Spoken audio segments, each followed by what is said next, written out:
Friends வணக்கம், வந்து நமஸ்காரம். ஸோ இன்னைக்கு நம்ம பேச போகிற டாபிக் என்ன அப்படின்னு பார்த்துக்கிட்டிங்கன்னா 2026 தேர்தலுக்கான பரப்புரையாக இருக்கட்டும், நடைபயணமாக இருக்கட்டும், சுற்றுப்பயணமாக இருக்கட்டும், மாநாடாக இருக்கட்டும், போராட்டமாக இருக்கட்டும், பல்வேறு கட்சிகள் எல்லாம் வந்து பார்த்தீங்கன்னா ரொம்ப பயங்கரமாக ஆக்டிவாக போயிட்டு இருக்காங்க. உங்கள் எல்லாருக்கும் தெரியும்.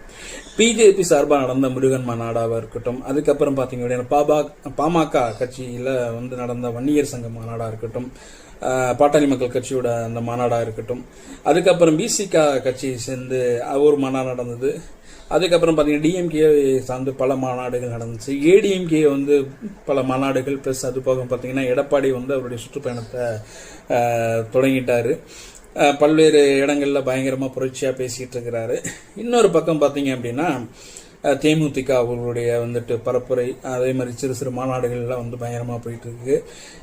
இன்னொரு பக்கம் நேற்று சமீபமாக நடந்து முடிந்தால் வந்து மாடு ஆடுகளுக்கான மாநாடு வந்து அண்ணன் சீமான் அவர்கள் வந்து மிகவும் ரொம்ப சூப்பராக நடத்தி முடிஞ்சிச்சு. அது வந்து பார்த்தீங்க அப்படின்னா இங்கே வந்து ஒரு பெரிய லெவலில் மாடுகளுடைய கூட்டம் தான் இருந்தது, மக்களுடைய கூட்டம் வந்து கம்மியாக தான் இருந்தது. ஆனால் அந்த விஷயத்துக்கு சப்போர்ட் பண்ணி சோசியல் மீடியாவில் பயங்கரமான ஒரு சப்போர்ட் எல்லா பக்கமும் பரவிட்டு இருக்கு. என்ன அப்படின்னா இன்னைக்கு இந்தியாவோட பொருளாதாரமாக இருக்கட்டும், எல்லா நாட்டோட பொருளாதாரமும் விவசாயத்தை சார்ந்து தான் இருக்கு. அதுக்கு அடுத்தபடியாக கால்நடை வளர்ப்பு, இதோட வருமானம் தான் ஒரு நாட்டோட பொருளாதாரமே வந்து பார்த்தீங்கன்னா ஸ்டாண்டர்டாக இருக்க முடியும். அப்போ அந்த அதுக்கு தடையாக இருக்கிற சில சட்டங்களோட தெரியணும். அதே மாதிரி விவசாயிகளுக்கும் கால்நடை வளர்ப்பு அவர்களுக்கு தேவையான உரிமைகளை பெற்றுத்தரணும் அப்படிங்கிறது தான் அந்த மாநாட்டோட முக்கியமான ஒரு நோக்கமாக இருந்தது. அது எல்லாரும் ஆதரிச்சாங்க. ஓகே, இந்த 2026 தேர்தலுக்காக ஏன் 2 வருஷத்துக்கு முன்னாடியே இந்த பயங்கரமான இந்த 2020 தேர்தலுக்கான விஷயங்கள் வந்து பயங்கரமாக எல்லா கட்சி சார்பாகவும் பார்த்தீங்கன்னா இந்த கட்சி அந்த கட்சி கூட்டணி இருக்குமா இல்லை இந்த கூட்டணி அமையுமா அப்படின்ற பேச்சுவார்த்தைலாம் போய் இன்னைக்கு வந்து ஒரு ஓரளவுக்கு வந்து பார்த்தீங்கன்னா மக்களுக்கு தெரிஞ்சு போச்சு இந்தந்த கட்சிகள் தனியாக நிற்க போகுது, இந்தந்த கட்சிகள் வந்து கூட்டணி அமைக்க போகுதுன்ற மாதிரி பேச்சுவார்த்தை போயிட்டு இருக்கு.